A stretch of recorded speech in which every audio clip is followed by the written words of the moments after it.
খেলা কিন্তু জমে উঠেছে। সূত্রপাতটা হচ্ছে গেল 1 থেকে 2 বছর আগে আমেরিকার সাবেক প্রেসিডেন্ট বারাক ওবামা তিনি একটা লেখা লিখেছিলেন। তিনি বলেছিলেন যে ভারত ভেঙে যাবে, তৈরি হবে নতুন রাষ্ট্র।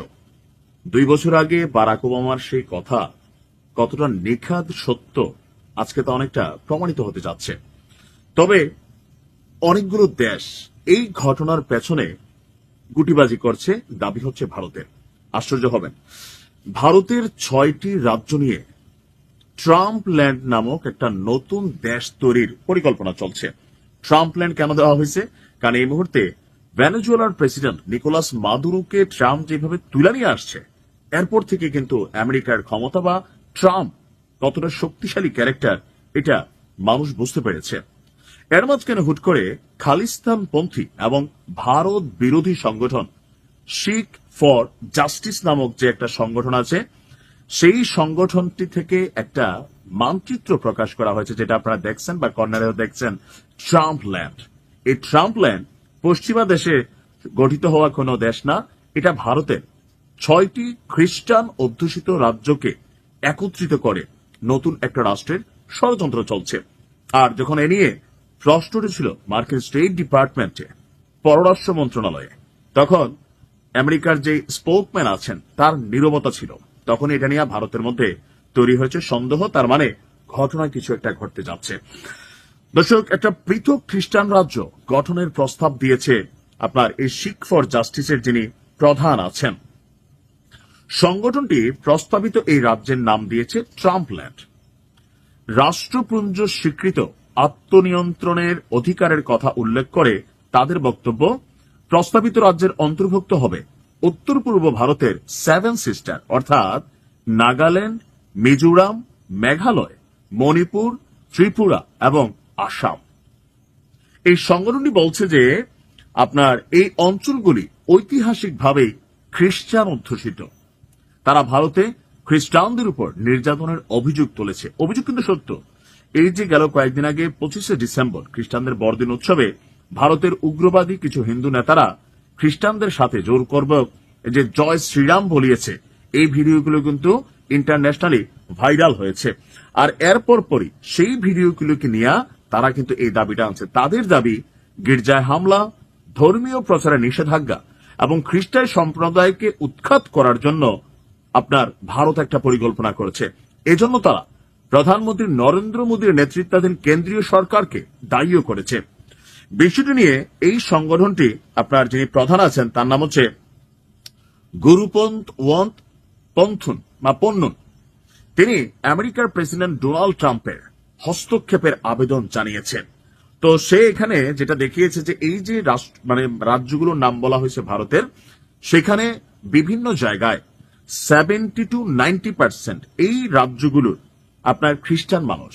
তো তাদের উপর যেই অন্যায় অত্যাচার করা হচ্ছে, এজন্য ট্রাম্পকে খ্রিস্টানদের মসিহ দাবি করে এই খালিস্তানপন্থী যিনি নেতা আছেন বা তাদের যে সংগঠন আছেন, তারা এই দাবি তুলছে। উনি বসবাস করেন আবার কানাডায়। আপনারা জানেন যে কানাডায় শিখ নেতাদের হত্যাকে কেন্দ্র করে এই ভারতের এবং নরেন্দ্র মোদীকে নিয়ে দুই দেশের সম্পর্কের মধ্যে একটা টানাপোড়েন তৈরি হয়েছিল।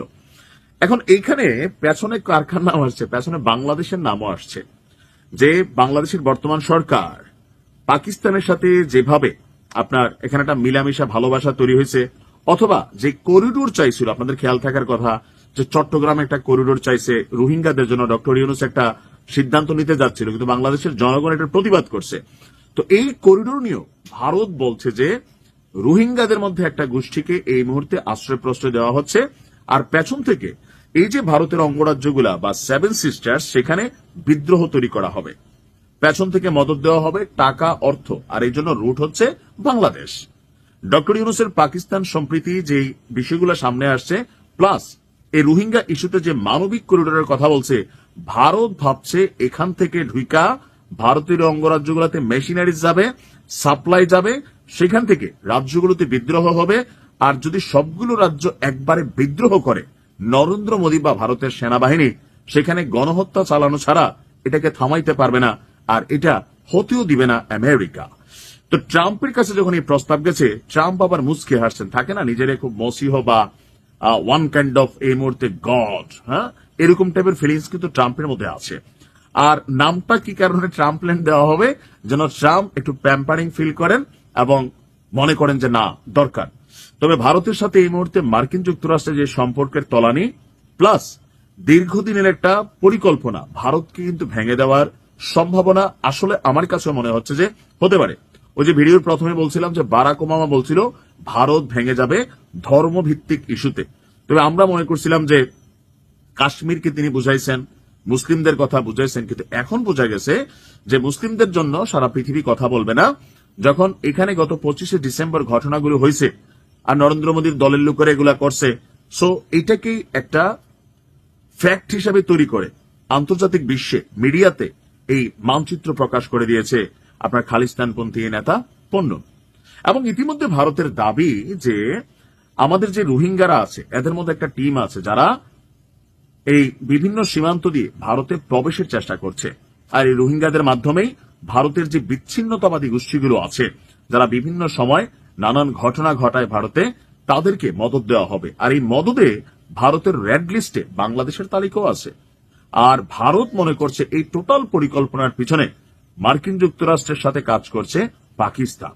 আর মার্কিন যুক্তরাষ্ট্র এবং পাকিস্তানের জন্য দরকার হচ্ছে বাংলাদেশ এটাকে মিডল পন্থী একটা অবস্থান হিসাবে তৈরি করে এখান থেকেই সেই অঙ্গরাজ্যগুলোতে, কারণ সেভেন সিস্টার্সকে আলাদা করে ফেলার কথা মাহফুজ বলছে, একটা মানচিত্র প্রকাশ করেছিল, খেয়াল আছে তো? হাসনাত আব্দুল্লাহ বলছে, সরকারের পক্ষ থেকে সেভেন সিস্টার্সকে বারবার বক্তব্যে আনা হয়েছে। এরপরে কিন্তু আপনি দেখেন শিলিগুড়ি যে করিডোর আছে সেখানে ভারত তাদের একটা বিশাল স্পেশাল ফোর্স, সেনাবাহিনী, সীমান্ত রক্ষীর একটা হুলস্থুল আয়োজন করছে। তো বোঝা যাচ্ছে যে এভাবে আস্তে আস্তে অনেক কিছু হয়তো হচ্ছে। এখন এটা ট্রাম্পকে হচ্ছে দাওয়াত দেওয়া যায়, আসেন আসেন আসেন প্লিজ দেখেন। আবার ট্রাম্পকে প্যাম্পারিং করার জন্য খ্রিস্টানদের মসজিদ, যে ট্রাম্প খ্রিস্টান, তার বাপ খ্রিস্টান ছিল, এমনকি আজকের পৃথিবীতে ছড়িয়ে ছিটিয়ে থাকা খ্রিস্টানদের ত্রাণকর্তা হিসাবে ট্রাম্পকে ওই আহ্বানের মধ্যে জানানো হয়েছে। এমনকি এই যে সংগঠন জাস্টিস ফর শিখ, উনি শুধু বলেন নাই, আমেরিকার যে লবিংস গ্রুপগুলো আছে বিশ্বজুড়ে, ইউরোপীয়, আমেরিকার, তো তারা তাদের চ্যানেল এবং নেটওয়ার্ক ব্যবহার করে সেইখানে একটা জনমত তৈরির চেষ্টা করছে যে ভারতে কি পরিমাণ অত্যাচারিত হচ্ছে খ্রিস্টানরা। যদিও মোদীর সরকার এটা নিয়ে খুবই এই মুহূর্তে টেনশনে আছে, কিভাবে কি সামাল দেবে মাথা কাজ করতেছে না। তবে আমার কাছে মনে হচ্ছে